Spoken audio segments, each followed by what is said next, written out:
February 2nd. And my official title at LinkedIn is VP of Mobile Products, but that title, I have a to-do list to change my title sometime during the course of the years. It's a bit of a misnomer. If you think about when I first got that title, we had a centralized mobile team. All of the mobile development was going through that one group, and now really as we become more of a mobile desktop company, it's everyone's responsibility to do mobile. And in addition to that, my sense of responsibilities have changed as I've taken on more desktop responsibilities as well. So in addition to running our flagship mobile products, I'm responsible for the homepage and the feed of LinkedIn at www.linkedin.com, as well as our communications products, so the inbox and email as well. That suite of products fits together because they're really the front doors into LinkedIn. That's where people start their LinkedIn experience. So that's what I do at LinkedIn. So talk to me a little bit about what LinkedIn thought of mobile when you first arrived and what it looked like now. Yeah, no, it's been an amazing set of change. Like every 15 years, you get caught up in these big technology changes, and I feel like very much so I've been part of that big change. When I first started at LinkedIn, we had about 8% of our members were coming and visiting us on a mobile device. 8%. 8%, right? So that's at that time, there just wasn't a lot of attention being paid. That's 2009, right? That was a while ago, yeah. So that's 2 years after the iPhone and only 8%. Yeah, about 3 years ago, only 8%.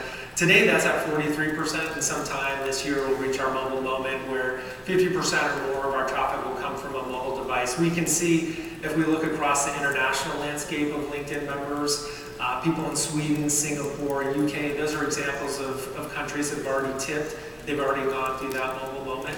So for us, it's really this transition of, if you think about this metamorphosis that we're going through, we spent 8 years as a desktop-only company, and now we're going to be a mobile and a desktop company. So that's a pretty big change. Yeah, definitely. And I'm curious how you navigated that change, because a lot of companies have had a rough time with it, right? Yeah. I mean, if we think about it historically, Facebook has talked about how they had a struggle. Twitter, on the other hand, has kind of turned on. Sure. What was it like for you? So it was definitely, you used this examples, Facebook and Pandora, they went through that mobile moment like so fast. And for us, it's been much more commensurate with, I think, the overall market. So we've moved at, in some ways, thankfully, at a slower pace. But it's meant a lot of change for our company because we're pretty clearly moving from a caterpillar to a butterfly. And that metamorphosis that we've gone through has caused a lot of change inside of our organization.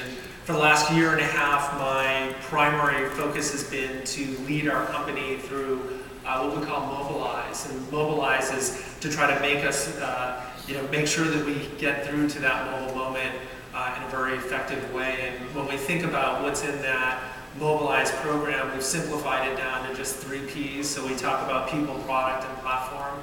So people, when I started originally on the mobile team, we had 8 engineers and a couple designers, and that was it. And now if you look at LinkedIn, we've got over 5,000 employees, and all of them are working on mobile. So that was the people end of it, making sure that everyone's trained, understands how to use the technologies, the best practices. On the product side, we've had pretty big change as well. If you think about the desktop world, the center of gravity is that browser and that single URL, like www.linkedin.com, and it's grown kind of nicely.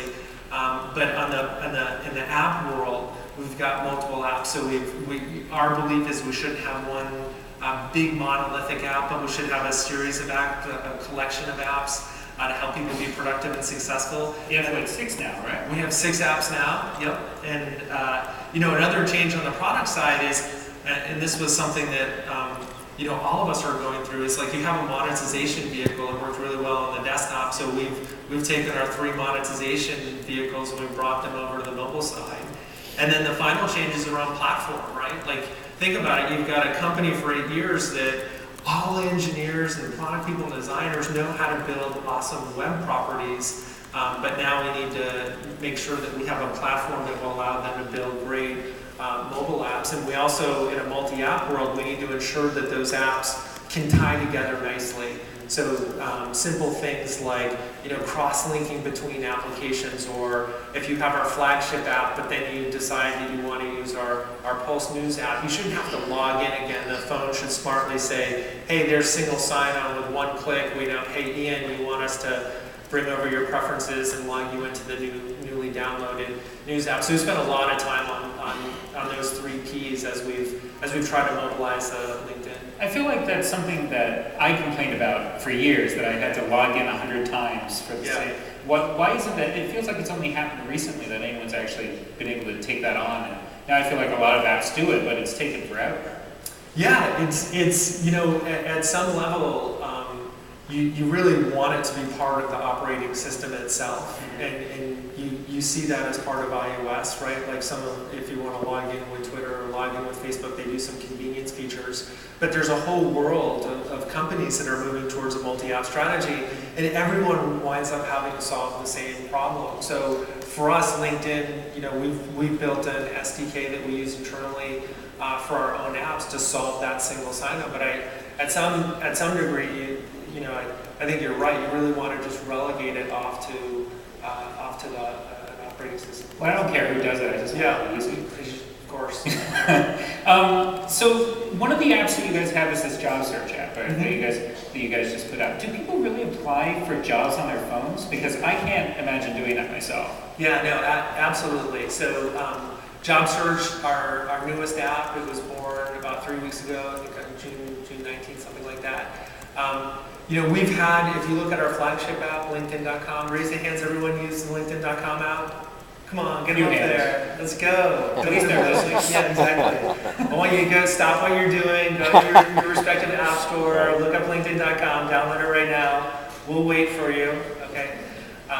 So we, in the flagship app, we've had jobs and we've made that available. We saw that those were pretty successful, that people wanted to look for jobs on their mobile device on a daily basis. In the flagship app, I think we do like 1.5 million job views. We do something like 44,000 plus job applications per day.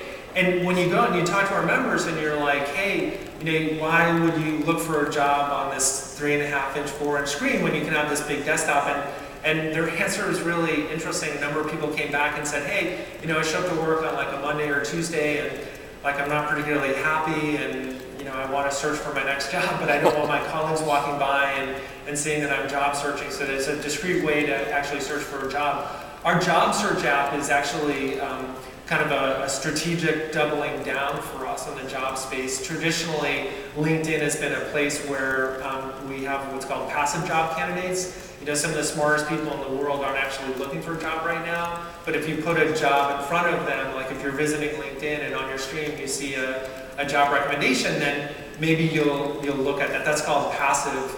On the job search app, what we're trying to hit is we're trying to hit people who are actively looking for a job. So that means that we're trying to be the one-stop shop for people looking for a job, and I think it's pretty clearly a strong mobile use case. So you talked about the unhappy people on Monday. So do you see that that we see the large tide on Monday, Tuesday, and then it dies off? And then Friday when they're getting beer, it's not so pronounced, but from time to time you can see a little bit of a blip. That's interesting. Yep. So with all this this kind of movement toward mobile, does that mean the desktop is waning not only in importance but also just it's starting to die off as the where the focus is? Absolutely not for us, at least not for the professional use case. One of the things that really happened in the mobile world is it expanded the pie. Like, you're either cannibalizing the pie or you're expanding the pie. In our case, we're really expanding the pie. Instead of having the LinkedIn brand only available on members 8 hours a day on the desktop, it's now available 16 hours a day. So one of the things that we absolutely see is people come in on the phone in the morning, then they're on the desktop, and then they're on a tablet. So one of the areas that we'll continue to focus on is, like, how do you address that continuity with the LinkedIn brand? Like, you want it to be very smooth transitions between passing the baton between each of those apps, as well as each of those different platforms. And you can see that, right? Like, take Netflix as an example. I really appreciate that in the evening I can be watching a television something on Netflix on my television in my great room, and then I get tired and I go upstairs and I pull out my tablet in bed, and boom, it's remembered exactly where I left off. So I think more and more you'll see this continuity that needs to happen between each of the different platforms. So everyone's making individual apps for their platforms, and you've got 6. Yeah. We're going to see like 15 by the end of next year or something, or is it just going to be going in every feature we're going to break out a new app? Yeah, so no, it won't be every feature. There won't be hundreds of these things crawling around like ants. It's a very focused portfolio. You will see additional apps, but again, think about it as a productivity suite. Like, go back like 20 years ago and look at the birth of Microsoft Office. Like, that was a really smart packaging suite of applications for a professional, bringing together Word and Excel and PowerPoint. So in a kind of a similar way, we believe that there should be a suite of tools that we bring together for the professional to make them more productive and successful. We believe that this should work more like an a la carte menu, in that not every, like, you shouldn't use all, like, it'd be awesome if you did, but not necessary that you use all the LinkedIn applications, that you really self-select into which of these apps are appropriate for you. I haven't felt like the main app has tried to push me toward any apps yet. Yeah. So I didn't, until I started really looking at you guys, I didn't even know you had 6. I knew of like a couple of them, but it's surprising how many apps are being created by all these companies. I mean, Google has a bunch, and Facebook has a bunch, and it's growing. And so what's interesting is that they don't seem to be marketed very heavily toward the users. Yeah, so a couple things. It's new and emerging. So the patterns for how we do things like cross-promoting are just emerging. In the main flagship app, like, we think of the flagship app as like the cornerstone store in a mall. Like, you go into a shopping mall, and the owner of the shopping mall wants an Apple in there, because if you get an Apple store in there, it's going to drive a bunch of traffic, and then you're going to fan out to the other stores. So the flagship app works in a similar vein. That's our cornerstone app. What we're experimenting with now is that at the point of inspiration, at the point in which you're going into news on the app, or you're going into jobs at the app, that's when we want to upsell you to, like, hey, looks like you're interested in more in-depth news or in job searching.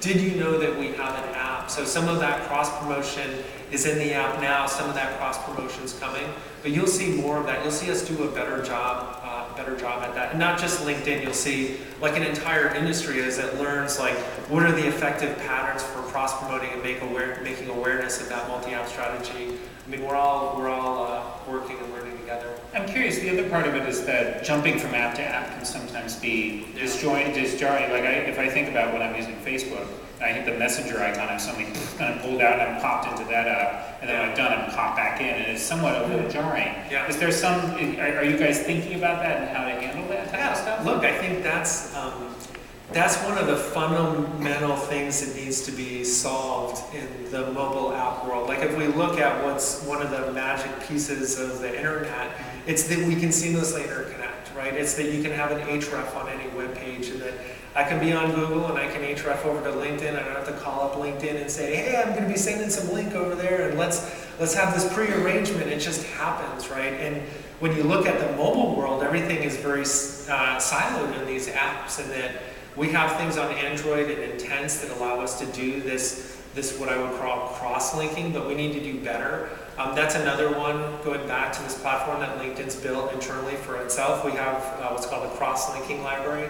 So if you are, let's say you're in the flagship app, and then we're going to send you over to the news app to look at something in depth, we would then be able to, you could hit a back button and you could go back to the app, which isn't normal. Like, think about that on the web. Of course, there's a back button. I just hit the back button and back to where it was previously. Once I flip over to an app, it's like I got to go to the app switcher to get back to the app traditionally. So we're working on ways to make that smoother.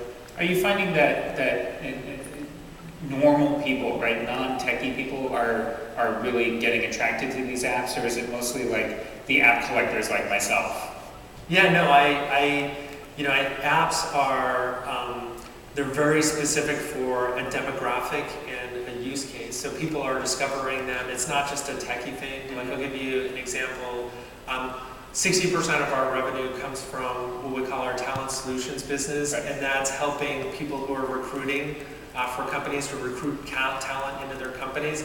We have a SaaS-based product called Recruiter that was on the desktop, and we're like, well, of course, like we don't want to chain the Recruiter to the desktop. We should have a mobile corollary to that, so we introduced the mobile app. So that's very specific for the recruiting marketplace that's using the LinkedIn Recruiter product. So no, it's not an early adopter only thing. And also, another point to make here is that 67% of LinkedIn's member base sits internationally. And if you look at what our fastest growing markets are right now, those are international markets. So in a number of these international markets, they're really mobile first markets. Mm-hmm. Like you go and spend a little bit of time in China now, a couple of trips out there, and you go out there and it's like, there isn't like desktop world. It's like they're, for the first time, they're